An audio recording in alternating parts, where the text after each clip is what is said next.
This is Seasoned Professional. Should I say my name? Hello, it's Hannah Octavia, and this is Seasoned Professional. Hello, my name is Hannah Octavia, and this is Seasoned Professional. Hello, and welcome back to Seasoned Professional. My name is Hannah Octavia, and I host a podcast for those who are looking for inspiration, career advice, and real stories of success. My guests and I explore the realities of life, the nitty-gritty details, the moments of inspiration, the moments of failure, and the lessons learned. It's not about the end goal, but rather the moments in between that are worth talking about. Follow along to support me and my guests as I release this podcast every Sunday. Hello, everyone. Welcome back to Seasoned Professional. Today we have on Jay from TRMD. Now, I reached out to Jay on social media maybe a few weeks before he actually came on the podcast. And we just got to chatting. And it was funny because on his way out of the podcast, after he recorded with me, he mentioned that he'd actually heard about the podcast prior to me reaching out. And that when I had messaged him, he was like, oh my gosh, like I'm being invited on. It was such a cool experience. So Jay is the owner of TRMD. It is a local barbershop in Hove. Literally just opened and jam-packed. That is who we have on today, the lovely Jay. So without further ado, enjoy the episode. Hello, everyone. Welcome back to Seasoned Professional. My name is Hannah, and today I'm here with the lovely Jay. Before we get started today, I do want to just thank everyone for being here today because all three of us, Jay, myself, and Clay behind the camera, have had a full day's work. So just thank you for coming out, for being here today. I know, Clay, you didn't really have a choice, but Jay, you had a choice. So thank you for coming. No, I appreciate it. Yeah, just as I was like going through how I was going to start this, I was just thinking like, oh my God, I'm so tired. And I think it's something that a lot of us can relate to, especially if you're listening to this after a long day's work and you're feeling like, gosh, I hate my job. I hate this. I hate that.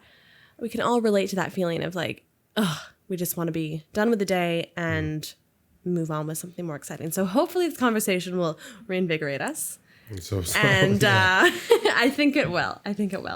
Do you agree, darling? I do. Good. Alrighties. So my other thing that I was going to do is actually wrap myself in this blanket, which is very bizarre because I've never wrapped myself in this blanket before. Is that weird? Clay's giving me a weird look. Are you cold? Not cold, but Okay. I'm a little bit like, I think all the girls will know this. I'm a little bit like, I don't like my arms. And my arms are currently out right now. My arms, yes. Right. Yeah. Are you familiar with girls not liking their arms? No, definitely not. Have you ever experienced that? No. No. No. You never had the thought, I don't like my arms. I Like don't know. specifically the upper portion. Never thought about it. Wow. Have you? Have you? No? No. Satisfied? Yeah, I'm pretty That's satisfied. insane. Because no. When you take a picture, like you gotta like make sure the arm isn't like pushing against because you want the arm to look thin Is and this like a thing? toned. Yes, it's a Right, thing. okay. Yeah. Before we started, you said that you just got into a relationship. Yeah. Is it with a woman? Yeah. Okay. Ask her, and she will agree with me. Okay. She will agree with me. Trust me. Yeah, I'm trying to track back. But mind you, I don't want to be like trigger something in her about hating her arms because it's just a thing. But maybe I shouldn't do it. Maybe I should just like embrace myself. It's fine. It's fine. I think you're fine. No, Clay's that's staring fine. at me and he's covering his mouth, and I think it's because he's laughing at me. Is that right? Are you laughing at me? Oh, yeah. Yeah. Are you embarrassed? No. No. I'm just... I've watched a few podcasts and we've never just so quickly gone completely off the rails. Okay. Well, you know what? We're gonna get right back on the rails. Just make it to the photo before we just... Oh, like you mean specifically my podcast? Yeah. I've heard like people preferring a side to their face. Like, Oh, yeah, grab me on too. This side or this side. Yeah. I've You've got a heard- very symmetrical face, though. I do? Yeah. Actually, I don't. Do you not? No. Look at me. No, like Oh yeah, you're right. Yeah. I had a jaw injury when I was younger. Oh, well, we're going to explore that. You see, that would be an excellent pivot, but I'm going to bring it back to myself for just a moment. Okay. And say that I also have a favorite side of the face. Can you guess which side is my favorite? The left side. Yeah, of course. Why would I sit on the bad side of my face? So is that your good side? No, I think left side too. Left side too, yeah. I don't think the other side's bad though. It's Turning head that way. It's funny because we actually had one of my like first interviews. She had a injury with a horse that like literally smashed into her face, Right. and she had a whole thing about sitting on this side, and she like overcame it. It was like an interesting conversation, but it's interesting. right side for her. Yeah. Is the bad side. Yeah. Seems like everyone's better side's the left side for some reason. Let's bring it back to what we were actually talking about today. Welcome, Jay. Thank you so much for being here. I really enjoy the picture you sent over. Unfortunately, when I printed it, it took off the water gun that you had in your hand. Right. So we only have the cigar in your mouth, which is a works. shame. It But works. I think it still gives us the general vibe. So if you would like, you can grab it off the wall for me. It's just popped on a pin there. Right. And tell us a little bit about what is happening here. You know what? I couldn't tell you exactly what was going on, or where the exact location that this picture was taken. But when you asked me to take find a picture of my childhood, I was going down my family's group chat, Oh, nice. and the parents, since dad's retired, they've scanned a bunch of family photos from like the 90s and the early thousands. That's so good. And I saw this picture, and I was thinking, it probably depicts me in a way where there's always a little bit of like a child in there, but then there was like in this photo, it was me wanting to grow up as quick as possible, and I thought the use of the toy gun and the cigar was kind of like that. Maybe like a weird metaphor, or like a depiction of a child who wants to grow up quick, but then is still childish in a way. The sunglasses, the cigar, and it's kind of me in a nutshell, really. Yeah. How old do you think you were there? I was 7 here. Okay. Yeah, I was 7. We were living in Japan at the time. Wow. Yeah. Let's see it. You've got like some attitude to you. Yeah. So I've been told. Just a little bit. Oh my Yeah. goodness. That's amazing. You can pop that up on the board or the wall for you. Or the wall for me. Thank you. Are we good there? Fabulous. Good? Okay. Were you born in Japan? No. So born in Korea. And then I think it was a matter of like, as soon as the doctor said I was eligible to fly, Yeah. we were off. Interesting. Yeah. Just what was the purpose of that? Do you know? I think it was a mixture of the parents wanting to travel Okay. mixed in with my father's job at the time. He used to work for, Ericsson? No. You remember Sony Ericsson phones? Am I that old? No, I do. You remember Sony Ericsson, right? Yeah, like the Walkman. Yeah. Oh yeah. Yeah. Walkman. No, like so Sony Ericssons were one of the first phones I think with like an MP3 player built in it. Oh, okay. So Revolutionary. Huh? Revolutionary. At the time, yeah. Yeah. At the time, you had like 30 megabytes, Wow. and you'd have to like upload 5 songs onto your phone, and then if you wanted new songs, you'd have Yeah. to delete those and then upload a new 5. Yeah, this is what it was like. Wow. Yeah, yeah. How Back in times my have day. changed. Yeah, seriously. But yeah, he was working there, and then I think they were just contracting him out to Okay. different countries. And then I think after Korea, we went to, I want to say that's when we went to China. Wow. I think, yeah. Yeah. I think. Yeah. And was it just your dad, your mom, and yourself at the time? At the time, yeah. So we went between like Beijing, Shanghai, and Hong Kong, Okay. I think. Yeah. And then somehow we ended up in Budapest for a while. Wow. That's crazy. And then we went to Stockholm. Wow. That's where my brother was born. Okay. Yeah. And Okay. then after that, we went to, and then it was Japan after that. Mm-hmm. Yeah. Japan till I was about 10, 11. Mm-hmm. And then after that, we were in Dubai for a while. Mm-hmm. Before Dubai is what it is now. That's for sure. Yeah. I see. It was just like flat desert at the time. That's wild. Yeah. People think that like when you look at Dubai now, as opposed to what it was like when I was there in the early thousands. Mm-hmm. The early thousands was just a big sand pit. Wow. Yeah. And then obviously you had a lot of like construction going on, Mm-hmm. building into what it is today. Mm-hmm. But for the most part, yeah, during the 6 years we were there, it was just like Legoland. That's a good way to describe it, Yeah, actually. It's exactly what it was. But yeah. And just because, like, obviously you and I both have accents to the people here in England. Mm. Whenever people ask me, like, where I'm from, I say Canadian, like Canada. Mm-hmm. But you had such, like, a dispersed growing up. Like, you kind of popped all over the place. When people ask you that, what do you say? Like, where did you most, like, connect with, I suppose? Where I most connect with would be, I'd say the UK, Mm-hmm. just because this is where I'm present. Yeah, yeah. I don't think I have one country that I feel like, oh, that's home.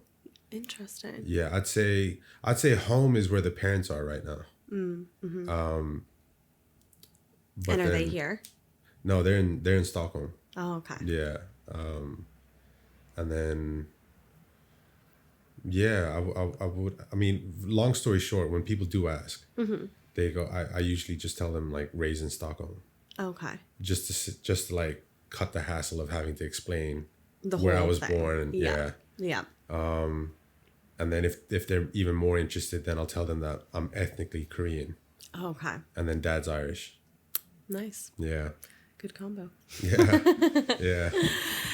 Born in Korea. Mm-hmm. Then we kind of had this like hopping all over the place. Yeah. Did your dad maintain the same job like throughout that entire time? Oh yeah. No, he's Yeah. old school. He's old.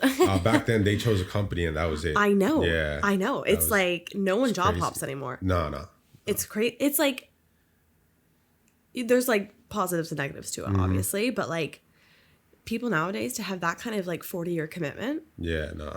No, it's not. It's really not happening. I think he was with Ericsson for like 44 years, 45, something like that. Yeah. That's crazy. It's a long time. And what did your mom do? So my mom she was a housewife for the most of it, Mm-hmm. but there was a period where she worked for a ads agency, Okay. and I believe she was a realtor for a little while too, for a few Okay. years. Yeah, but she got heavily involved in the church when I was like 7, 8. Mm-hmm. Mm-hmm. And then I guess for the most part she was just church 5 days a week. What kind of church? It was Protestant, but then I think she went to a Baptist church for quite a while. Okay. Baptist / gospel. And was your whole family religious? No, so mom wasn't, I don't think my mom was born religious. Okay. My dad was born a Catholic. Mm-hmm. And I think he was a usher until he was like 12 or 13. Mm-hmm. Left the church, atheist now. Mm-hmm. And then mom found religion, Christianity specifically, when, I was around 7 or 8. Okay. Yeah. And was there like, from what you recall, was there a moment that kind of made her become interested in that? Or was it just a curiosity that started? That's a good question. I probably should ask her that. You should. Yeah. I mean, from what I know, I think she was, I'm pretty sure she was probably going through like a hard time or something. Mm-hmm. But I was so young back then. Yeah. Like, you don't really, I don't think you really know who your parents are until like so much later in life. It's actually crazy. Yeah. It's like actually insane how much you don't know your parents. Yeah. You'd be surprised. Like, and like, I guess it comes down to like a lot of the things they don't want to share with you because like you're not old enough to understand. Mm-hmm. But then once you are old enough, it's like, why didn't you tell me? But then it's like, okay, Yeah. you know, obviously you weren't. I was like 28 at one point, and then I asked my mom or someone to elaborate on a story, and then they went, "No, you're not old enough yet." And then I must have just nodded in agreement. I just went, "Hang on a second. How much I'm older do I pretty need? sure I am like old enough." That's too funny. But yeah, she once she found Christianity, like that was it. Mm-hmm, mm-hmm. I don't know what it is in it she found, but yeah. And did something change in her? Oh yeah. Yeah, you could see it. She uses Christianity, or she prays a lot. Mm-hmm. I don't think she attends the church too tough anymore, mm-hmm. but she does pray a lot, and she uses for every aspect in life. Mm-hmm. Mm-hmm. You know, I guess me, my brother, mm-hmm. My father. Whenever anyone's sick, mm-hmm. it's prayers. Interesting. Yeah. Has she ever like tried to get you involved in it? Oh yeah. And have you been tempted? Yeah, no, I mean from the age of like 8, so from once she started going, mm-hmm. when I was about 7, my brother and I, that was basically raised in the church till I was about like 18. Mm-hmm. Wow. Yeah. And then I never went back. I see. Just because it wasn't for you, or? Yeah, I don't know. I never quite enjoyed the politics that surround church environments. Mm-hmm. I mean, we went to, I think within that like 10 to 12 year period, mm-hmm. we attended 5 to 6 different churches. That's wow. And for the most part, I always had the same issue, mm-hmm. no matter what church we went to. You know, the first few months it's great. You're new. You know, you're getting to know the congregation and whatnot. Mm-hmm. And then you slowly start seeing the ins and the outs of the runnings of a church. Mm-hmm. My uncle's a reverend in London. So I never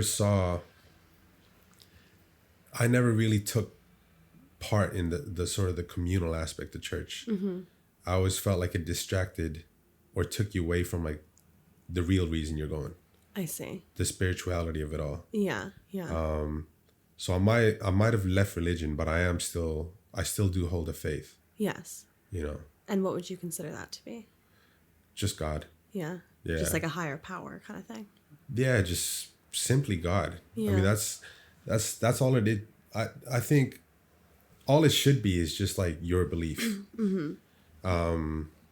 But then I don't know where it went wrong, but or I say this from my perspective. Mm-hmm. I'm not saying this is what it is, but I think that I don't think politics, I don't think the communal aspect. I mean, if you're someone who likes the idea of a community, yes, or you know you want to find friends or whatever the case is, ooh, bless you. Thank you.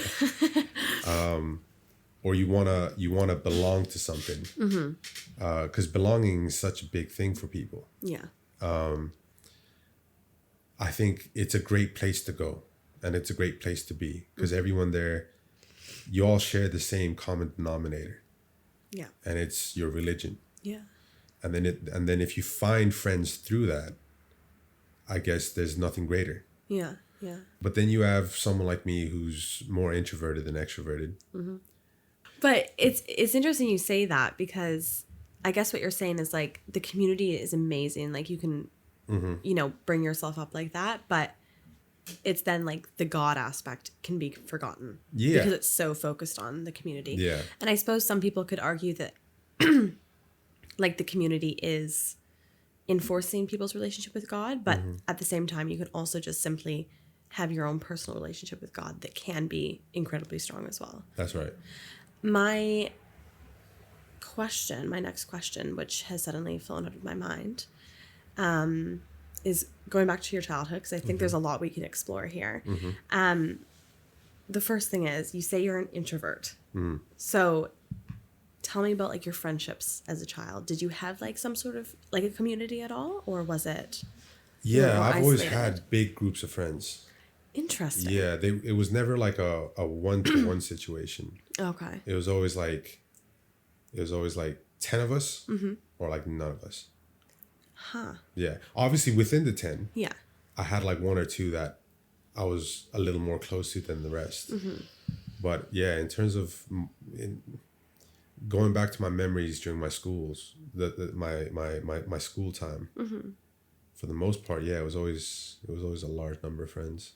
And was it like the popular crowd that you were kind of associated with, or did like that big group have like a label of such?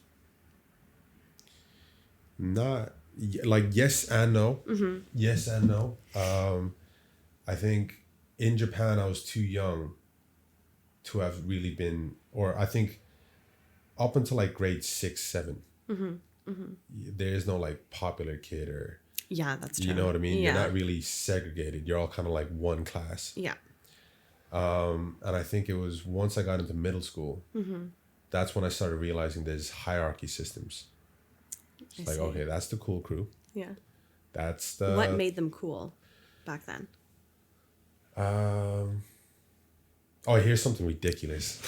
I don't know if you guys remember this. You guys remember the Livestrong bands? Oh, yes. Yeah, okay. So I went to a school one morning. And where was this? This is in Dubai. Okay. And it was an American school too. Okay. And I guess the cool girl one morning came in with a Livestrong band. And obviously what it represents is a deeper meaning. Like, you know, forget his name. Was it Louis Armstrong? Lance Armstrong. Yeah. It was his whole thing with the battle against cancer. Yes. And when she came in and then like, I guess the rest of her friends thought it was cool. And by the end of the day, if you didn't have one, you were quote unquote a loser. Yeah. Obviously I don't have one. And I chose not to get one. Just because I thought if you need that to be cool. Yeah. Then like where like it just felt like you lose a bit of your identity in following trends. Yeah. You know? That's very mature thought. I've never been a trend guy. No. There's certain trends I do adore. Yeah. Like there's some trends I love them for what they are.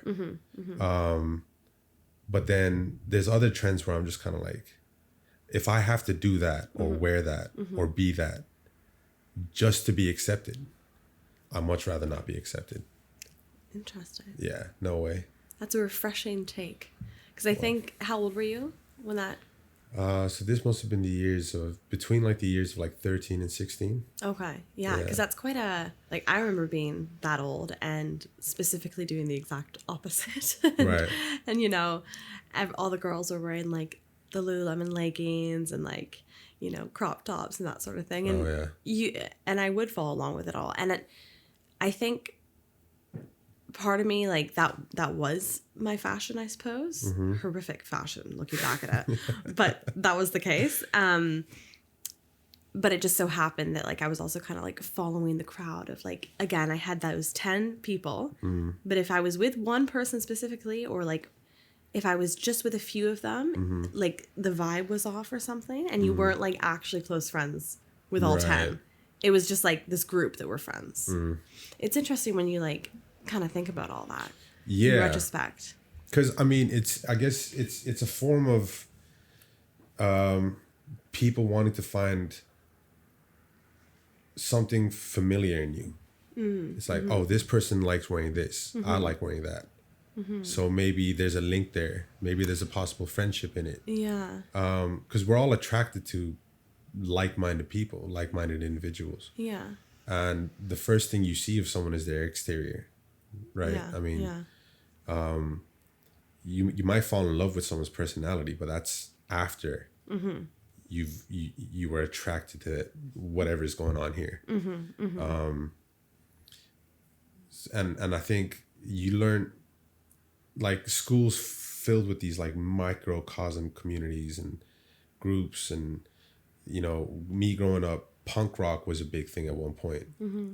So you had all the kids, you know, gluing their hair with the spikes and whatnot, and then you had the big fat silver chains and the black boots and whatnot, and then soon after that it was techno and house, and then after that it was hip hop.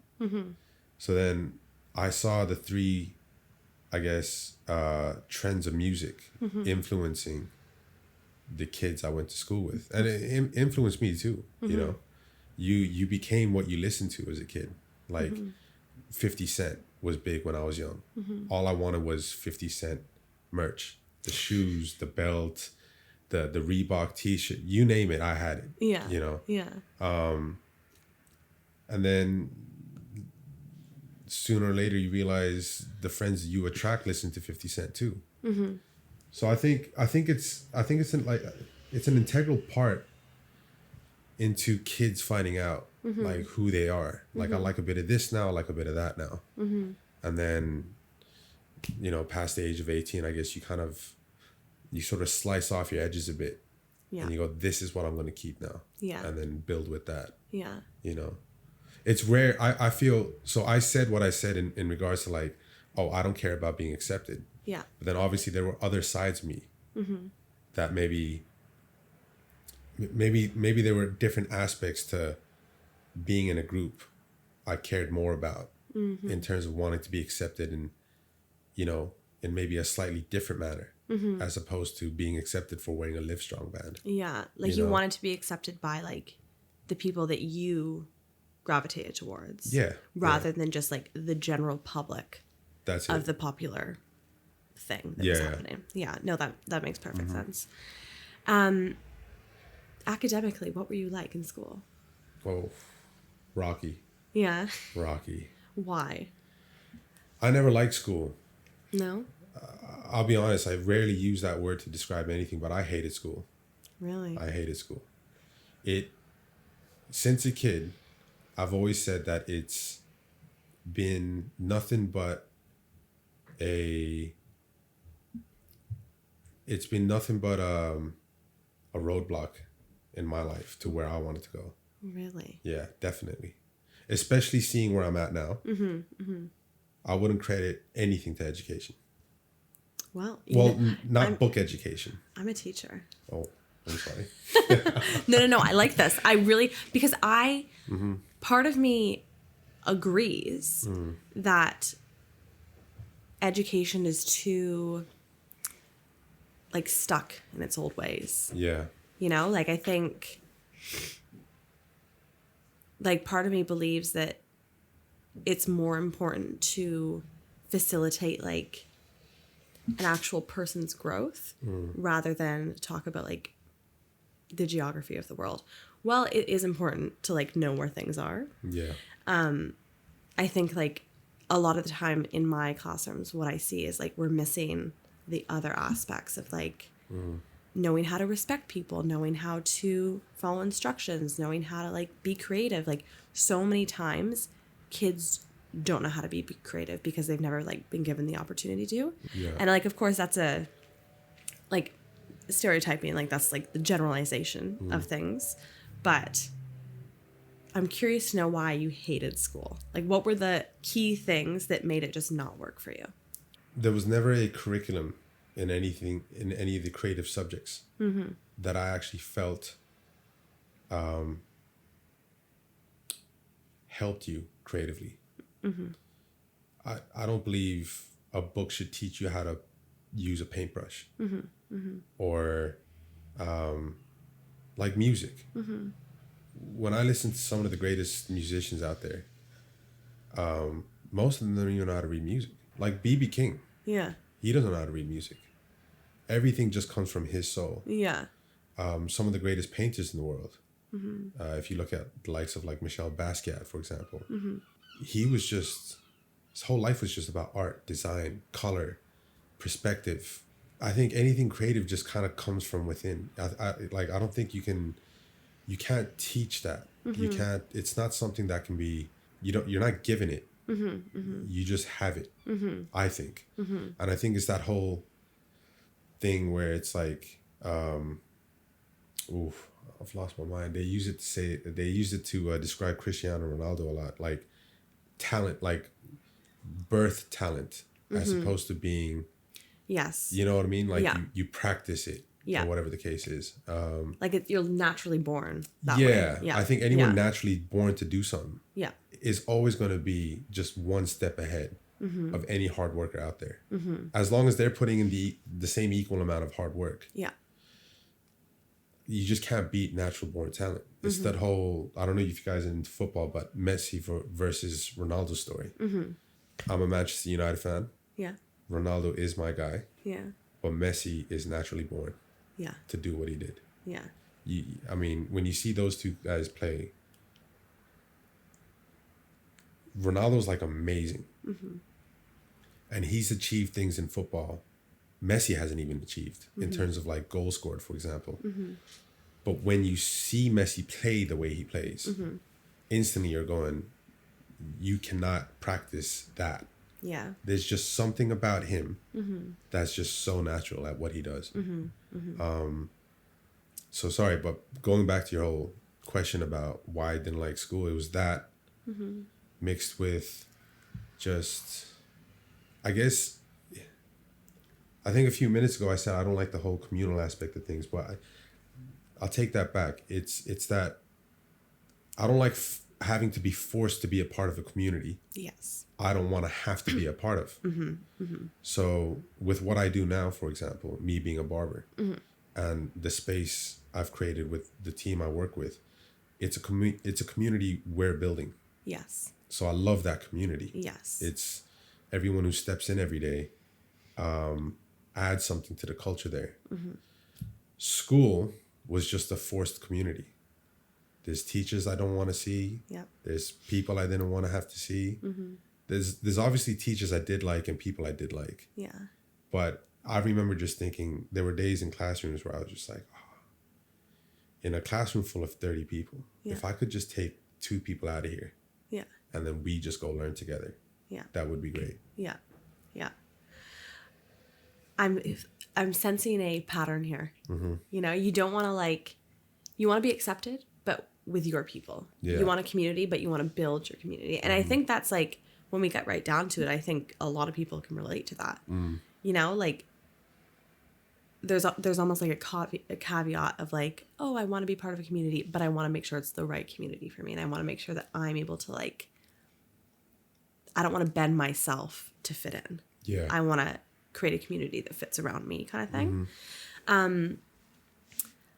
That's interesting that you had.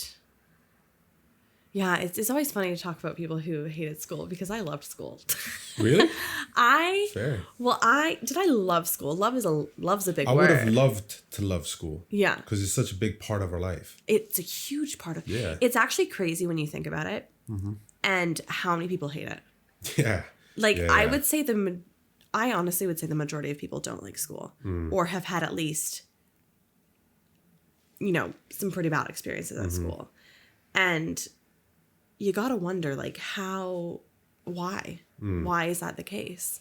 And I guess we can always go back to oh, it's teaching them about working with difficult people and doing this and doing that. But like you said, in real life, you can choose the community that surrounds you. You can choose the people that you work with in some scenarios. So that doesn't really relate. If I'm telling a student oh, in life, you're going to have to deal with difficult people on a daily basis, maybe you will create a life where you actually don't. So there's a lot to think about. I think it's a very confusing topic. But how did your parents feel about the fact that you weren't really into the school thing? No, they had a hard time with me, I'll be honest. Yeah. Yeah, growing up, I think, Dad always reminds me of, with you, it was a weekly phone call from the school. Oh, okay. Yeah. Mom, so Dad's a little more liberal in that sense, where he's kind of just find what you want to do in life, whatever it is, stick to it. Yeah. Mom also had those teachings about her, but her being Korean, she comes from a much more conservative background. To her, the idea of the 9-to-5 office job is the best way to go in life. You're going into a built structure. You get your paid holidays. You get this. You get the benefits and whatnot. So she really wanted me to go down that sort of academic route. Yeah. As a kid growing up, music was the love of my life. I've always wanted to be a musician. And back then I always told her, I'm going to be involved in something creative. Yeah. And it's not going to involve me having to be a part of a school or a corporate company, what have you. This is going to be me. Yeah. It took a while to finally get there. And I think about 93% of the reason why I went to university was because of Mom. I was the first one to go to college in my family. So for her, she had a real emphasis in making sure that her firstborn was going to go to college. Yeah. You know? And I can imagine that was a big pressure. Oh, yeah. Yeah. Yeah. No part of me wanted to go. Yeah. I went, and my compromise was that I'll go if I get to study what I want to do, which was music production, music business at the time. And I guess she was okay with it as long as I was going. Yeah. You know what I mean? Yeah. She wanted that like symbol. She wanted you to like accomplish that thing. Yeah. That she didn't get to do. Exactly. And with your mom being Korean, your dad being Irish, were there any like conflicts of you being like, is the word mixed? Yeah. Yeah. Yeah. Did that ever come up? Yeah, even to this day. Really? Yeah, I would say so. Yeah. These days, not as heavy as it was back then, let's say, for example. But I think you have my father who's Irish. Yeah. A little more liberal. You have my mother who's Korean, conservative. She's become a lot more liberal now. She's a lot more understanding of the modern day, let's say. Yeah. But you have myself and my brother brought up in modern schools with modern mentalities and forward thinking ways of politics, and even on a societal level, we're more, or I wouldn't say we're more accepting, but we grew up accepting anyone of any walk of life, color, size, sex, doesn't matter what. We've seen it. For them, it was, for our parents' generation, it's them having to educate themselves like, oh, okay, this is what we have to accept now. Yeah. Because they didn't have to accept it when they were younger. Yeah. So I guess they learned a lot from us bringing home what we're learning in school or in the environments that we're a part of outside of the home. So I think the conflicts that came about were more, they always related towards like our future. So an example could be tattoos. Dad, can I get a tattoo? Yeah, do what you want. Yeah. Ma? No way. Get a tattoo, you ain't coming back home. Oh my God. Now, That's hilarious. I wanted a tattoo for a little while. Yeah. I grew out of that phase now, so I don't have tattoos, but yeah, that's one of them, for example. And I suppose I shouldn't just say negatives. Like, what were some of the positives being in that like mixed household? There's always like a funny disagreement. Like disagreements aren't just like heavy, they're funny. Okay. Give me do you have an example? An example would be having to explain. Okay, so having to explain to Mom. No, let me not say that. She wouldn't be very happy with that one. No, I don't think so. Could be a good example, like weed. Yes. Okay. Marijuana. Do I think it's a drug? No. Have I used it? Yeah. I don't use it anymore, and I haven't for I don't know how many years now. It's been a long time. But I'm quite liberal to that. Yeah. So much to the point where I think if my kids told me they used it recreationally once in a while, Yeah. I wouldn't really mind. Explaining that to Mom, Never gonna happen. it's a drug. No, it's not. No, I'm pretty sure it's a drug. Yeah. And then her excuse is, well, is it legal? No, but that's not. No, well, that is the point. Oh, okay. You know what I mean? Yeah. Yeah. So then it goes down to a legal versus illegal battle, I see. which we're never going to win. No. Living in most parts of Europe. No. So that can drive a discussion that doesn't always, it doesn't lead to an argument. Yeah. But it leads to like funny disagreements as to why one believes it's bad as opposed to my brother and I who think like, you know, It's whatever. yeah, like Yeah. Snoop Dogg smokes it, so what? Look how successful he is. Exactly. It must be helping. And I feel we've talked about your parents so much. What are their names? Dad's Tony. Tony, Mom's name's Sonny. Sonny, Yeah. and your brother. Sean. Lovely. Yeah. I was about to say a good one single syllable, but Tony is 2 syllables and so is Sonny. Yeah. So it's just you two. Sean and Jay. Yeah. Yeah. Yeah. Okay, anyways. Wonderful. Well, I hope they listen to the podcast. Yeah, I think they might, yeah. I think they might, yeah. Well, the parents, they'll watch, like, Mom has an Instagram account. Oh, I love it. So every time I post, Yeah. I get a call saying, like, "I'll watch that video you posted yesterday." Oh, that's cool. I know my mom always comments on my stuff. Yeah. Yeah. But she'll comment like 3 times, like 3 separate times. And so I'll be like, oh my God, I got 3 comments. And it's all from my mom. Yeah. So, you know, like nice, but not the same as like a true 3 comments.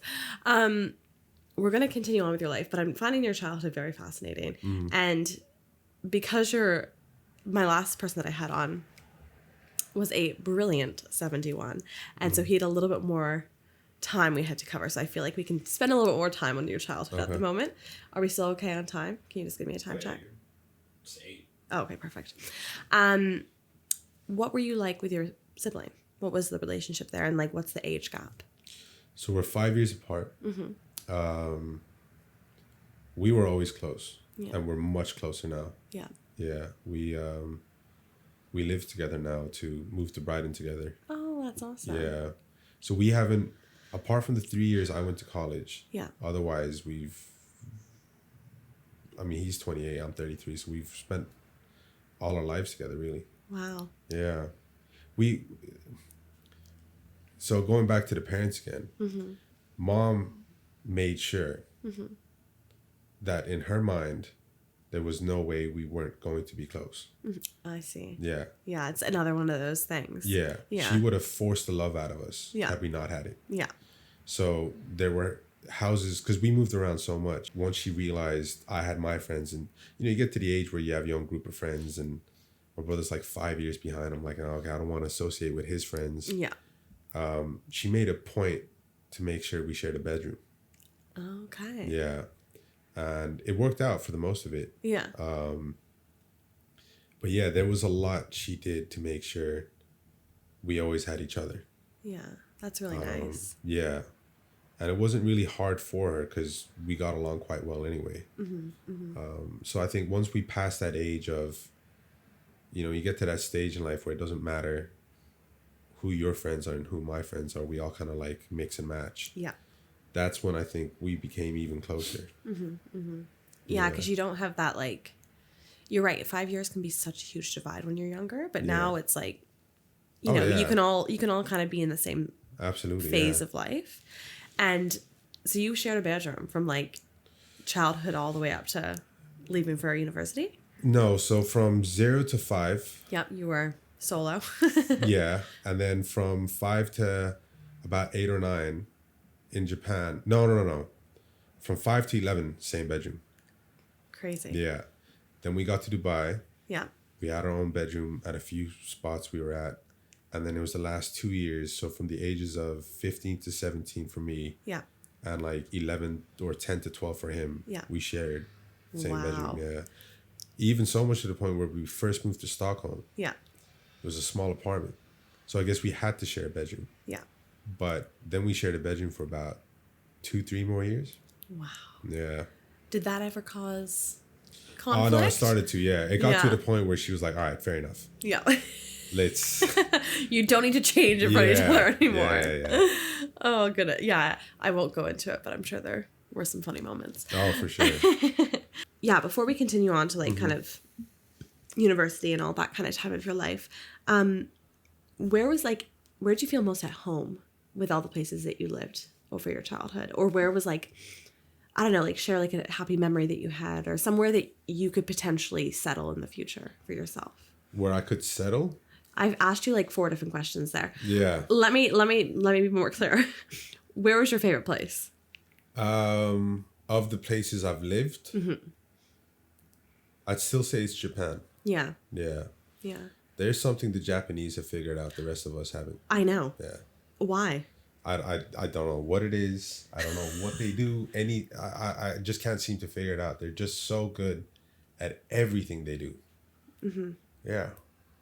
It's. Would you ever be tempted to move back there?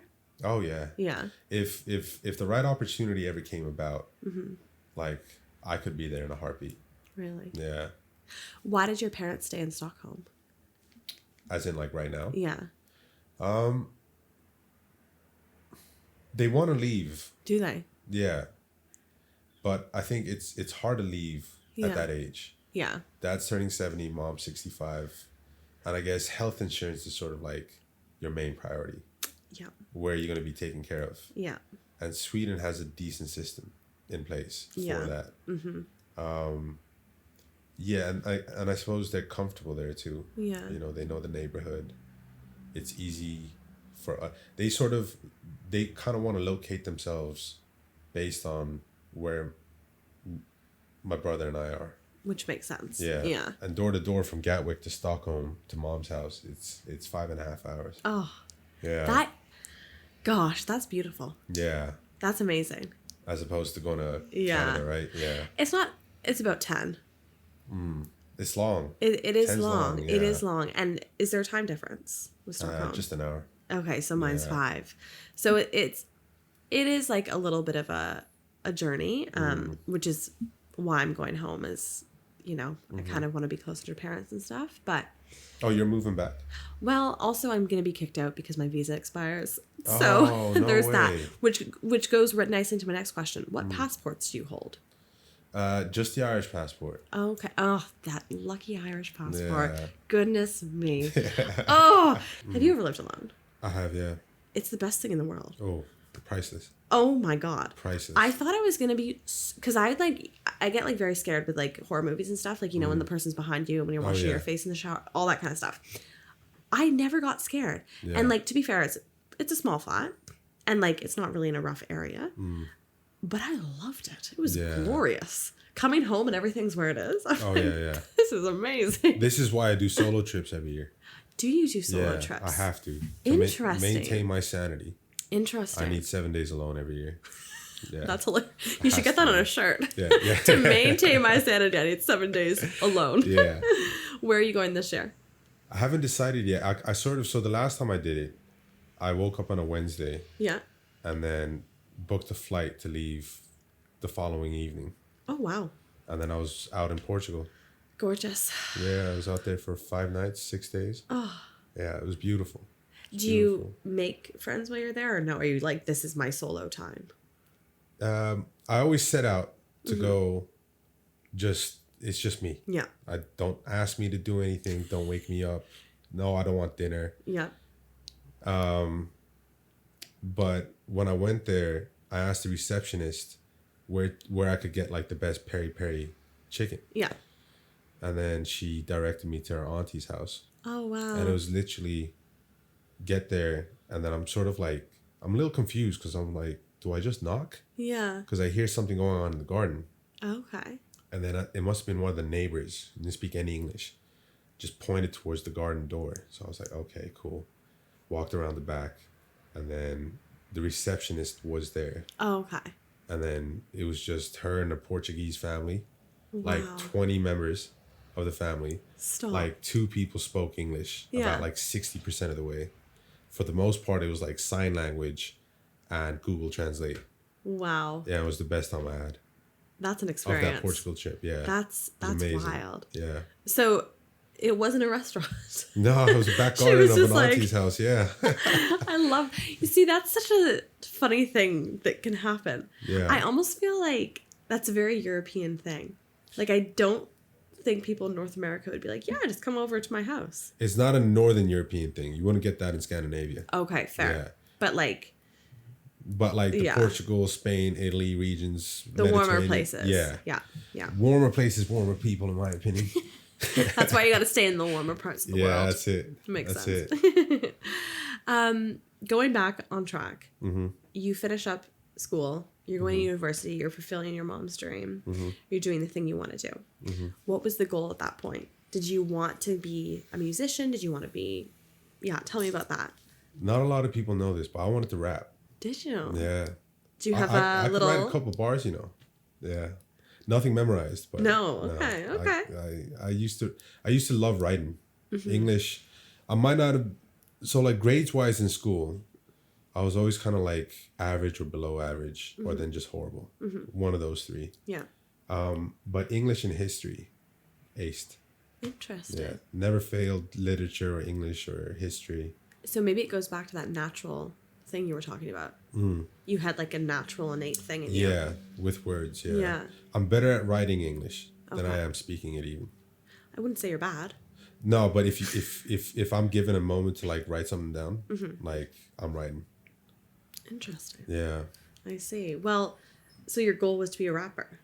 It was. Yeah. It was. And where did that initial seed get planted? Was it like the 50 Cent love, or was it something else?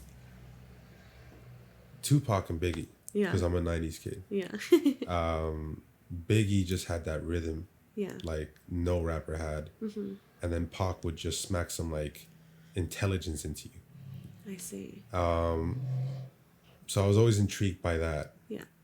And then I suppose the rap dream, it wasn't necessarily like a lifelong ambition. It was a few years where I was like, oh, this would be cool. And then I think it was at uni where I decided like business is me. Okay. Yeah. I love how money moves. Yeah. The financial aspect of running a business. And then I also quite enjoyed the creative aspect, like music making. Or so I draw a lot, so I'm an artist on the side of being a barber. So then I thought, cool, I'll keep to my creativity, but then incorporate that like business aspect to everything I do and actually try and create something. More so than just like, you know, if I'm gonna, like mom always said, if you're gonna do something, you better set out to be the best at it. And then, you know, you hear so many stories of creatives just creating, but then broke their whole life. And I've got a bougie side to me. I'm not gonna lie. I enjoy a couple of the finer things in life. So I definitely don't plan to be broke. Yeah. But I do plan to want to remain creative. Yeah. So coming out of uni, I fiddled around with the thought of like, what's the best thing to do, but also be realistic about it and have an approach of like, oh, I've got a business sense to me as well. And then after uni, it was just a matter of so many different types of jobs. I started off as a barback and then a bartender. And then I started working alongside the event manager for this events hall we used to work at. And one of the first gigs I had at that place, I was walking out of the staff bathroom. And as you're walking out the bathroom, at the end of the hallway, I just saw Bryson Tiller walk by. I was thinking, no way. I've just heard that guy's out. This is right when he dropped Trap Soul. Okay. So I walked up to him and we just started talking and whatnot. And I guess that kind of ignited that idea of wanting to have that creative and business balance. After that, I worked in an office for a bit. Didn't like the office life. Yeah. Left, worked at River Islands. I did the whole Starbucks thing. And then... What's the whole Starbucks thing? Well, worked as a barista. Yeah. That job I disliked the most of everything I did. Why? Serving coffee at 6 a.m. Not for you. Just like, what is this? Like, this is just not, like, no offense to any baristas out there. Yeah, but yeah. Just wasn't my thing. Yeah. And I think it was the place and time I was at in life. Like, the last thing I wanted to be doing was to be serving someone for a living. Which is a funny thing because I'm a barber now. I'm still serving a service here. But it goes back to the whole idea that it's your community that you're servicing. Yeah. You're not servicing the people who want their venti mocha whatever. Yeah. You know, like you're serving your community. Yeah. Which is a totally different thing. Yeah, it is. It is. And as you were kind of like bouncing through these different jobs, did you feel like this pressure to figure things out at all? Oh yeah. Yeah. That was my greatest pressure. Yeah. It still is. Like even to this day. I think the one thing, Starbucks, there's a little history behind that. Like 6 months I had a Starbucks. I was in a relationship at the time. It was the longest relationship I'd been in. And when I had started Starbucks, it sort of felt like we were at the end. I see. So my mood overall was never there. Yeah. Yeah. And then coming out of Starbucks, the relationship ended. Yeah. And then I'm 26, knocking on my mom's door. After having moved out at like 20. We're like, I'm going to need that bed again. Were you living together at the time? We were, yeah. Oh, yeah. gosh. And then, so I moved out, went back to mom's. I was broke. A friend of mine had bailed me out for about 2 months worth of rent. And I was just back to not knowing where I wanted to go, but knowing that there's just something I've wanted to do. And it was back to that creative space. So I went back to the art again. And that sort of trickled off a lot for me. So I'd say that year that year in 2018, having started Starbucks and left, I probably learned my greatest lessons. Which are? Work ethic. Yeah. Yeah, definitely. Coming out of that, I wanted to get creative and I wanted money because I needed money. I was broke. I was 26, going on 27. And I thought, okay, I'm going to have to sort something out here. Work ethic. Yeah. Dad's always been big on that. Yeah. Yeah, he's drilled work ethic into us. So is mom, to be fair. But after Starbucks, I wasn't necessarily trying to get into something creative. I needed to understand how a business ran. Okay. From the ground up, from the inside out. Yeah. And I thought starting off at a startup would probably be my best bet. Okay. So I spent about 3 months of the summer in 2018 going into January of 2019. Okay. Check this, applying to 100 plus jobs and receiving like 3 phone calls max. Oh. Yeah, phone Isn't calls. it horrendous? Not even an interview. Just phone calls. Just phone calls. And did that go anywhere? Nah. So I had to change tactics. Okay. And the approach I took at the time was, I'm going to gently force my way in. Okay. So I narrowed down, I spent nights searching up startups in Stockholm. Okay. And I came across this one society where there was this building in Stockholm, this office building, and it was just a new build. And it was sort of this like open floor plan. Okay. And startup companies would just rent a small little like section. Yeah. On each floor and then do what they do. And then if they grow, they obviously move out the building and so on and so forth. Yeah. So I found this website and then there was just a list of every company's name that was in this building. Yeah. And I was like, cool, I'll narrow it down to like 5 that I want to apply to. Got a meeting with 2 of them. Yeah. And the first meeting I had was this woman. And I just walked in there. I was like, look, scrap a CV. Yeah. Just hear me out. And I came in with so I sort of studied their company for a while. Okay. I also had a few phone calls prior to ask them questions about like the runnings of the business and whatnot. And then offered my perspective on what it is I could do to help them, knowing what I think they would need help in because of my prior research. And then I got a job on the spot. Wow. Yeah. Specifically doing what I said I would do. Yeah. Because I knew no one at that company at the time wanted to do those things. Yeah. And that's pretty bold. I needed a job. Did you know that your CV was just like not going to do it? Yeah, because I was sick of the retail. Yeah, I know. I wasn't going to work weekends anymore. Yeah. Which is funny I say that because in this job I ended up working like 16-hour days, 7 days a week. Yeah. But again, you know, if you love it, then Yeah. They were in property development and management. Okay. So essentially what we did was there was a portion of the company that would call homeowners and say, look, we can flip your house into Airbnb rentals and short-term stays. Okay. We'll manage the innings of the house, the cleaning, the furniture, the storage, and whatnot. Just leave it to us. Yeah. And then there was another portion of the house, the company that would flip properties. Okay. Buy cheap, flip, rent or sell. So that's what we were involved in. And yeah, I did that for about 9 months. Okay. And what did you gain there? Oh, everything. Yeah. Everything. I never missed a day of work. But it was 9 days. It was 9 months of no, it was about 10 months. It was about 10 months of just work. Yeah. My whole I missed everything during that 10-month period. Yeah. Funerals, birthdays, you name it. I wasn't there. Wow. But and was that you forcing yourself to be fully immersed in it, or was it them requiring you to be? no, it was me beating myself up for my behavior at Starbucks. Okay. Yeah. I see. Saying I'm never going to do that again. I see.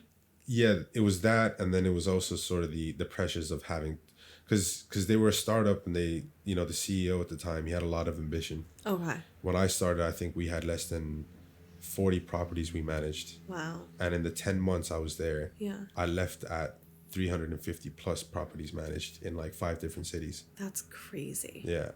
And what were the things that you said you would do for them?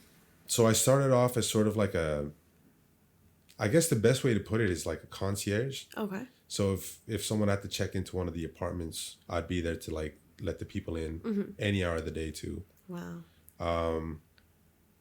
And then I'd sort of be the link between the maintenance team and the office team. So I'll be outfield and infield most days. And that was about the first 6 weeks until I figured out that I could automate this whole process. I see. So then I automated everything through creating an SOP, Okay. which is basically a standard operational procedure for the company to use as a blueprint of what we could do to sort of make everything easier between the transaction of customers and clients and then the business. And then I got into the company full time, contract and all, and I was head of customer support. Wow. Yeah. And then you left? And then 9 months later, my brother was moving to Brighton. Yeah. A few of my friends I was doing music with were moving to Brighton. Yeah. So I handed in my resignation letter one day, and I was in Brighton within 10 days. Wow. Yeah. That's you live a fast-paced life. Yeah, I prefer it that way, yeah. Yeah, yeah.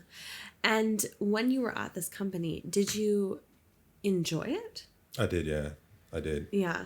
If I didn't have that creative aspect to me, I'd be in property development full time. Okay, interesting. Yeah. Because it seems like you have the creative aspect with the art, which I would like to talk about if we have time, and the music and all that sort of stuff. But it's honestly such a blessing that you have the business oriented mind as well. Because I feel that's where I'm getting stuck is maybe I could have that, but I haven't found that interest yet. So that's kind of where I get stuck with my own progress of things. Yeah. But obviously to make an SOP would make perfect sense.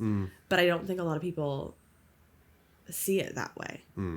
So it's interesting that you were I don't know where I was going with that, but yeah. Yeah, no, I appreciate it. I mean, business, all I knew was I wanted to be doing what I want to do.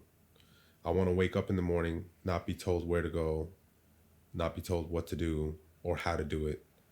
And not to be, I didn't want that so that I was in control of others. Yeah.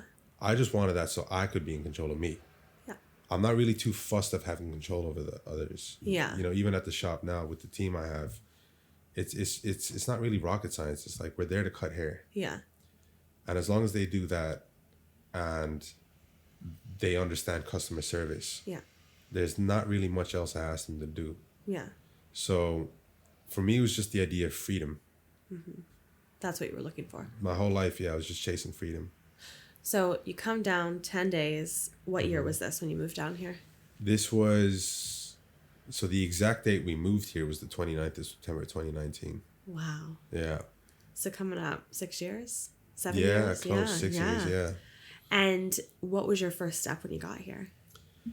So I had a interview lined up Okay. from a company who dealt with insurance, but I believe it was property insurance. Okay. And they had called me while I was in Stockholm, coincidentally, saying, would you be down to relocate to Brighton? Oh, that's And weird. then me saying, well, funny enough, my ticket's booked for 5 days. But the plan was the music to start with. Okay. And then, but the realistic plan was, you know, you need money to survive and pay rent. So I was just living off savings at that point. Okay. Had the interview on my second day here, and it was halfway through that interview I walked out, and the lady asked, like, could I ask why was the offer? And I just kind of said, you know what, like I actually came here not to do a 9 to 5 again. Yeah. Yeah. And she was just kind of like, fair. And I walked up Queens Road that day on the way home. I was staying at a friend's place, and there was a shop on Queens Road, or there is a shop on Queens Road called Afro Hair Academy. Yeah. And I just looked at it and I just thought, like, maybe I fancy being a barber. Yeah. And I walked in and I asked for a job, and I started. That was a Friday. Yeah. Started on the Monday. Wow. Yeah. That's pretty crazy. Yeah. Had you ever had a fascination in... Barbering? Yeah. Oh, no. No, but it just was like something that inspired you in that moment? Yeah, I mean, I've always cut my own hair. Oh, that's impressive. Yeah. Yeah. But I never had an ambition or an idea of wanting to work in a barbershop. Okay. It was just kind of a spur in the moment. Like, I just thought with a barber, Yeah. your day literally ends as soon as the clipper goes down. Yeah. You don't have to take your laptop home with you and work and whatnot. And did you like that idea because once you were done at the barbershop, you could go home and like relax, or was it to go home and pursue your creative endeavors? Yeah, pursue the creative endeavors. And did you ever have the idea that could you monetize the creative endeavors, or was that not kind of... No, that was always part of the plan. Yeah. Yeah, definitely. And how's that going? It's going well, because, I mean, barbering's it's a creative job. 100%. You know? Yeah. I just didn't think I was going to get this far with barbering. Which is where we need to speak next of, I think. Yeah. So how did this all start? Because it's fairly recent, your business now, correct? Yeah, January 13th, we opened the Oh doors. my gosh. Yeah. So are we missing any crucial things before we get into how you started your business? So, like, circa 2019. Yeah. Moved to Brighton. Within about 4 days, I start my job as a barber. 6 months into it, COVID happens. Yeah. Yeah. Shit. Yeah, remember that? Yeah, that funnel thing. Remember COVID? Oh gosh. Just when you thought things were turning up. Yeah. No, it was exactly that. Yeah. Just as I thought, like, oh, okay, life's decent now. Yeah. Like, I get my freedom. I'm doing what I kind of like doing. COVID comes knocking on our doors. I wasn't an established barber or anything at the time, so when lockdown hit, that was it. Yeah. I was back to living on savings again. And then I think I was down to my last I was down to my last 500 pounds. Okay. And I was like, all right, either this takes me back home to Stockholm, Yeah. or I just figure it out. And as soon as we reopened, I was just like full-fledged barber. I'd barber night and day. Yeah. Home, your home, his home. Yeah. I was barbering wherever I could. Yeah. Yeah. Second lockdown hits, and then I just thought, oh, this is rough. Back to savings again. And the second lockdown, that's the one where we were out for like 5-6 months. Yeah. Yeah. Remember that one? Yeah. That was long. I was asleep. Yeah. That one I didn't have a choice because, you know, I'm sure everyone has their own opinion on what they think of this, but it got to the point where if I didn't trim during lockdown, Yeah. I wasn't going to pay rent or eat. Yeah. So the little like moments we had outside, I'd spend trying to approach as many people as I could. Yeah. Be like, listen, I'll do haircuts for 20 pounds. Yeah. But just DM me or something if you need a haircut. Yeah. Some people were obviously a bit like, oh, you shouldn't be doing that. I get it. Like, you know, it was COVID. But then again, the thing in the back of my mind was I'm living in an apartment with my brother. If I go down, he does too. Because he's not on a salary that could support the both of us. Yeah. So it was the second lockdown where I just, again, I went crazy with the haircuts. And then coming out of the second lockdown, I finally had a stable clientele. Okay. Yeah. And that's and just from like desperation almost. Yeah. It was like flight or fight. Yeah. Really. Yeah. Yeah. Oh my gosh. Yeah. And at that point, were you like completely getting your income from your own clientele, or were you still working at the barbershop? So during the lockdown, it was my own clientele. Yeah. Coming out of the second lockdown, I was back in the barbershop again. Okay. And then just kind of really just step by step, just progressively started getting busier and busier and busier. And then I think it was 2022, towards the end of 2022, where I had sort of my first fully booked month. Wow. Where I was like, oh, wow, I've been booked out every day, Yeah. every week of the month. Yeah. And then from that, I think it was about October 2022. And from that moment till now, it's not stopped. Wow. Yeah. And when did the idea for opening your own shop come to be? Say like 2020, the start of 2022. Okay. I had a company call me from California. Wow. Because I'd completely forgotten my LinkedIn was still open. Okay. And then they were just basically like, look, we do this. We see you have the experience for it in operations and whatnot. We'd like you to be a part of this growing team. Yeah. And we're based out in Silicon Valley. Okay. I was like, cool, got the offer.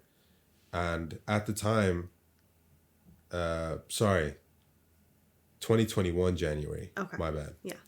At the time it was COVID and whatnot. So they were talking about how this will be in effect as of the latter part of 2021. I see. And then I just thought like, okay, at this point, it's like, this is such a good offer. It's sort of hard to ignore. But then if I do accept this at this point, being like 28 or 29 at the time, Yeah. I'm going to make the decision to then just go fully corporate and never look back. Yeah. So I spoke to my pops one night and he was just sort of like, yeah, that's decent. But, you know, like, again, if you do this, Yeah. you better just stick to doing this now. And then I turned the offer down the following morning. And then I was like, you know what, let me just do the barbering thing full time. Yeah. So it was around like mid 2021, late 2021, where I was I sort of had in mind that a barbershop is where I was going to end up. Yeah. Or, yeah, is what I was going to do. Yeah. Yeah. Oh, man. Your life would be very different if you had accepted that offer. Oh, yeah. Yeah. I think because a part of that contract or that offer was that I'd spend the first 6 months in California getting trained. Yeah. And then being sent back to London. Wow. I guess to help build the company here. Yeah. I never really followed up on what they ended up doing, but It'd be interesting to see. yeah, I'd probably Google them when I go home. Yeah. Just to see what happened. See what's going on. Yeah. Oh gosh. So once you started getting that like momentum with barbering, the idea of having your own shop was something that was kind of popped into your mind. So how did you, I'm kind of looking for the step by step of how you actually did it. Okay. So like, how much money did you need? Who did you need to talk to? Did you do this all yourself, or did you need like someone, like a partner with you to get it all going? How did you do it all? So 2021, the idea is birthed. Yep. 2022, I'm thinking of how I'd want it to look. Okay. 2022 was also, it can't just be a barbershop. Okay. I'm not gonna barber past the age of 45. Oh. Like, Yeah. Like, you're not going to cut people's hair over the age of 45, or you're not going to do it past the age of 45? so I'm not gonna cut as many hairs as I do in a day past the age of 45. I see. Yeah. At that point, I'd like to just sort of select. Yeah. You want to, like, age with the company. Yeah.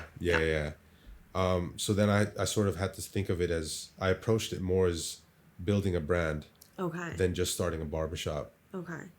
Which is also why I refuse to have that, like, you know, that spiral barber sign you see in front of barbershops? You ain't gonna get one in front of my shop. No. No way. No way. It's too tacky. No, it's not that it's tacky. It's just I don't want it to be seen as just a barbershop. I see. You know, because I had that thought in mind that with what comes in a barbershop is, you know, it's the one place where men sort of talk about, they feel like it's okay. Yeah. Especially heterosexual men. Yeah. Yeah. Who feel like, okay, I'm at the barbershop, I better ask my barber if he's got a skincare routine he can recommend. You know what I mean? Yeah. Yeah. Because it's the one place where they're kind of like, the shoulders are down, the guard's down. Yeah. Like, let me see what my barber's saying about, you know, hair care routines or skin care routines, and whatever the case may be. Any insecurity is spoken to the barber. Yeah. So when I thought about that, I thought, okay, skincare and hair care. Mm-hmm. So then skincare products and hair care products. Okay. And then I slowly started building this idea of what trimmed would stand for and what it would be. And then 2023, things came to quite of an abrupt end at the shop I was working at. Mm-hmm. And I think I guess the months leading up to it, I'd been offered a position, a seat to go to a barber in London. And the barber in London, if you had asked me who's the best or what is the best barbershop to work at in the UK or in Europe, it'd have been that barbershop. I see. So I was in Manchester one evening and he called and he said, there's a seat here for you. Wow. So I just thought, wow, that's crazy. Mm-hmm. And then I met him a few times. So my plan to leave the shop in Brighton was already coming into effect. Mm-hmm. And I was going to move up to London, be there. And then when I had left the shop in Brighton, I had to sort of act quick. Mm-hmm. And then there was an auntie down on Western Road. Mm-hmm. And a friend of mine who said she's looking for a barber to share a space with. Mm-hmm. And I thought, okay, here's my options. I either go to the barber in London, who's established, has X amount of following, is really well known within the barbering community worldwide. Yeah. Does footballers and you name it, he's trimmed them. Yeah. Or I go to a small hole in the wall with an auntie. Yeah. And just sort of hide away for a while. Yeah. So I ended up choosing that option to just sort of hide away. And it was in 2023, during my time with her, that it sort of felt like I wasn't being seen no more. Yeah. I had a chance to sort of like hide behind the curtains and just map out what it is I want to do next. Yeah. So from February of 2023, from the moment I started, that's when I sort of calculated how much would I need to start a shop. Who would I need in regards to like, okay, how much a renovation is going to cost? What's my overhead going to look like? Is it even worth doing? And then I had to ask myself the big question, which was, how much of this is about the money? Yeah. Because if too much of this is about the money, then I'd rather just not do it at all. Yeah.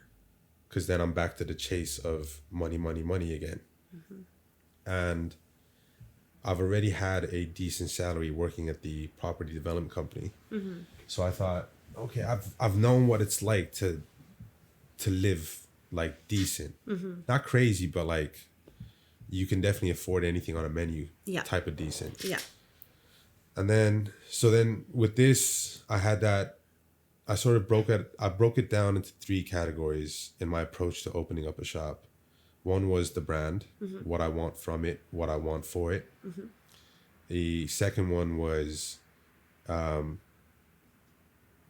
what I could contribute in towards like the hair community. Like, am I actually that good? And then the third one was the financial aspect. Yeah. Like, is this actually doable? Yeah. And one thing about me was around 2018 and 19, it's sort of when I learned like the art of money, like the saving, the investment, the this, the that. What taught you that? Being broke and 27 knocking on my mom's door is what taught me. Desperation once again. Yeah. I just never wanted to be back in that situation again. Yeah. So I set myself a few rules. I've never been one to read like financial books or Warren Buffett Yeah. or watch Warren Buffett speeches or anything like that. But Yeah. I just knew if I had a few principles and a few rules and just stuck to it. What are the rules? So one of my rules, for example, was like a 10 grand lifeline. Okay.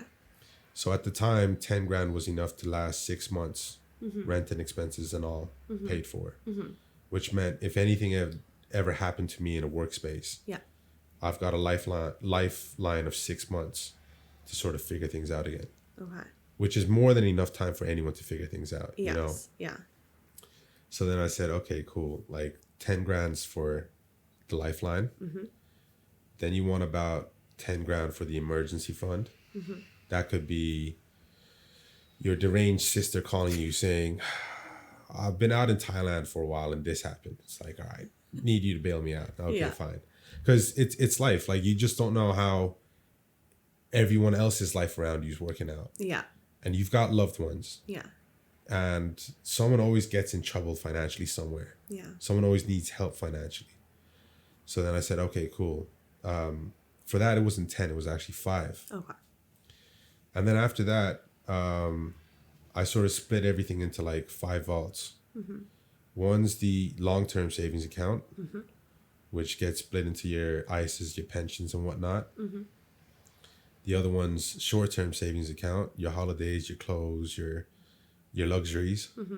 Then it's your weekly, your utilities, expenses, like Spotify and all that. And then the last one's your,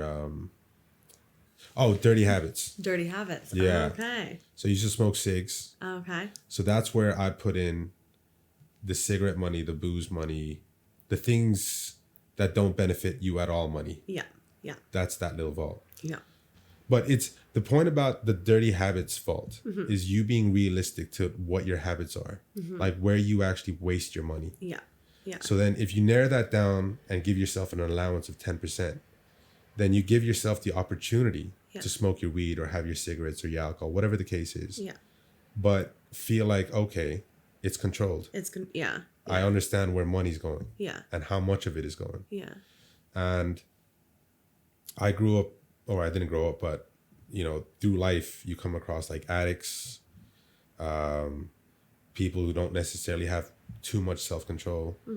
And so much of the conversations I remember having during that 2018-19 period was people constantly talking about, or at least within my vicinity, like, don't have money for this, don't have money for that, don't have money for this.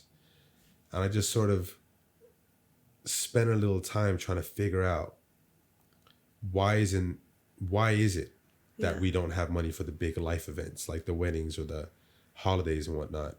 So then you break it down to people's daily habits. So like, what do you purchase on a daily? And then once you start picking up that they spend, even if it's like £2.50 a day on a coffee, you do that by 7.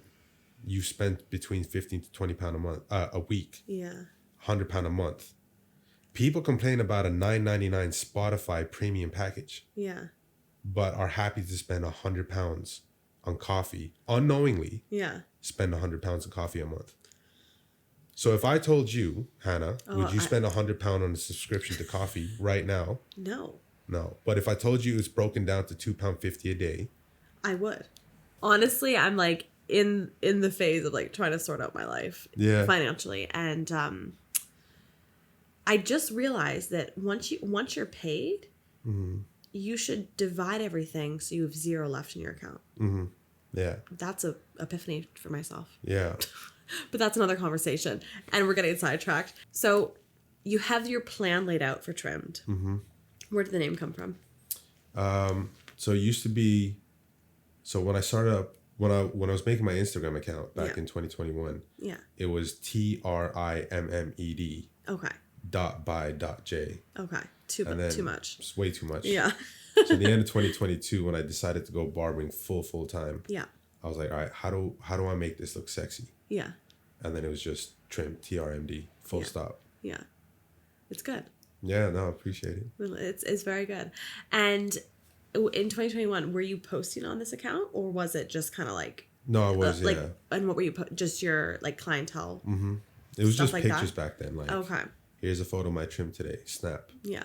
I guess to where I am now with the reels and all. Yeah. I guess is me having to force myself to be influenced by what's out there now and what people like watching and whatnot. But it's effort. Yeah. It's so much effort. It is so much effort. And I suppose because we have limited time left, and I think, you know, if you'd be open to it, I think it'd be interesting to like really dive into like the intricacies of running your own business, especially because 33 is very young to have your own business and have all your own stuff going on. I think so. Just take it. You're young. Okay. Yeah, take the compliment. But for people, because obviously your space is in Hove, or is it Brighton? I don't know. Sort of like in between. Yeah. Brighton and Hove.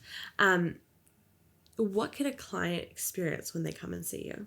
Like, kind of bring me through what you want them to feel when they come to see you. Honesty. Yeah. Like, I'll give you the best haircut to my ability, but I think I've come to realize that it is so hard to maintain, like, the happy face, the happy smile, the hey, how you doing vibe every single day of the week. Yeah. It's impossible. I actually think it's impossible. So when you're coming in, you're coming into a home, but that home could be happy today, sad tomorrow. But whether mom's happy or sad or dad's happy or sad, food on the table is going to slap. Yeah. I see. So you trim, I guarantee you the trim. Yeah. But the vibe, whether it's a negative to you or whether it's a positive, it's always still going to try and make you feel welcomed. Okay. Yeah. So it's like whatever you show up as, we're going to accept you because we're going to show up however we are. Yeah. So it's not like crazy. Too lax. No, of course. Like there's still. Of course. But it's quickly, just a quick side note. It's like the sense of belonging. Yes. Having done this for like 5.5 years, the one thing anyone ever wants is to like belong. You want to belong at home. You want to belong at work. You want to belong with friends. So you belonging to this barbershop means you'll take all our faces any day of the week. Yeah. And we'll take yours. Yeah. And just to reciprocate that energy, like you want us to welcome you. Yeah. And as much as this is like our space you're stepping into, it's also like your life is a new life we're stepping into. Yeah. You know what I mean? So like let it be a two-way street. That's really nice. Yeah, I mean. That you're trying. Yeah, I'm trying. I'm trying. And how's it been going? It hasn't been open for very long. So how's it been going? Yeah, we've had some milestones. Tell me about them. Yeah, it's been a lot. It's myself, Gabe, Theo, who works on the weekends, and then you got Nye, the hairstylist. But the four of us have definitely started to gel. Yeah. Like we're starting to understand each other. There's huge age gap. Yeah. Interesting. What are the ages? 33. Yeah. 20, 19, 17. 2019, 17. Yeah. You're the dad. The uncle. And are you the main person? Like, in terms of it's your business? Yeah. Yeah, and then they are working under you? Yeah. Yeah. Well, I mean, they're all on self-employment, really. Okay. So, like, I like to think that, like, we're working with each other. It's, I guess, some of the greater milestones is seeing, like, the surrounding community of where the barbershop is at starting to come in. Because myself, Gabe, Theo, and I have all been established in Brighton. Yeah. I just assumed, like, we just see the same faces. Like, most of us are all booked out. We have our own clientele. But then once I started seeing, like, the neighborhood start walking in, it was that other perspective I didn't really catch on to. Like, oh, yeah, of course, this is now this neighborhood's barbershop. Yeah, yeah. Obviously, I'll start seeing new faces. Yeah. So it's been that. It's seeing how quickly word spread. Yeah. Word spread quick. And I guess due to certain, there's certain clients we've trimmed or we've serviced now that have a large following on Instagram, whatever the case is. And I guess the exposure we've had through their reposting of our reels or whatever has started to now attract even a wider clientele base. Wow. That would have never really heard of us if it wasn't for their or our exposure through their channels. Yeah. So yeah, it's been a lot of good moments. A lot of good moments. It's interesting you say all those moments because none of them were like anything to do with finances, anything to do with like reaching specific numbers on Instagram or this or that or this. So do you think, going back to a question that you had for yourself, which is this because I want to make a lot of money? Is it because you want to make a lot of money? Like, yes and no. Yeah. Yes, because I want to invest more into the business. I want the business to grow, and I want it to grow quick. No, in a sense where the second I know, like, the rent's fault or the expenses fault is tapped up for the month, then it's like, okay, cool. Everything after this is a bonus at this point. Yes. And like, so far, not like, knock on wood, we've managed to hit those sort of expense faults within like the first 10 days of every month. Wow. So then that allows me 20 some days with the team to just kind of like enjoy it. Yeah. And I think the greatest compliment so far was, I think Nye and Gabe have both said, like, not one day's felt like we're coming to work. Wow. And it does kind of just feel like we're just getting paid to chill anyway. Yeah. Yeah. Getting paid to do something you'd be doing anyway. Yeah. Is like the one thing I didn't think I'd experience in life. And it's a crazy experience to experience. And yet here you are. And here I am. So with that, where can everyone find you? At the shop. Yeah. 48A Norfolk Square. Lovely. BN1 2PA or the city. I'm around a lot in Brighton. Yeah. So I bump into people all the time. Yeah. If we see you, come and say hi. Yeah, absolutely. Yeah. Clay, where do you get your haircut actually? Okay, I was this whole time. I'm like, he needs to go. Dying to ask Clay. I was gonna say we'll redact. Yeah. It. Alrighties. Well, thank you so much for coming on today. I really hope that you enjoyed it. Yeah, it was amazing. It was great. Yeah. It was great. Honestly. Awesome. I think we have more to talk about. My whole thing at the beginning was like, oh, he's 33, like he can spend more time on his childhood. Was wrong. Because we actually had a lot more to discuss in later parts of life. So that was a mistake on me and I can learn for next time. But with all that being said, thank you so much for everyone who's listening today. Please like, subscribe, do all those things. I've actually never said that at the end of the podcast. So really? I should probably do that more often. Please do all those things. And yeah, we'll see you next week. See you guys. Should we set a milestone? Yeah, what's a milestone? Okay, so 5,000 likes for part 2. Okay, I don't know who you think is listening to this podcast. Not far I thought I enough to just- find. Okay, I think I've had 100 likes so far. Jeez Louise. I just wanted to throw something obnoxious out there. Well, We're that gonna did see it it. in 3 years. Yeah. My boyfriend Clay just went for a haircut there today and did the big chop. So I'll put a picture of what his hair looked like before, but he did the big chop. Look at ya. I feel like a big baby. You kind of look like fun. Do you like it? Yeah, it's very good. He's playing with his hair now, and now he's looking at himself. Looks very nice.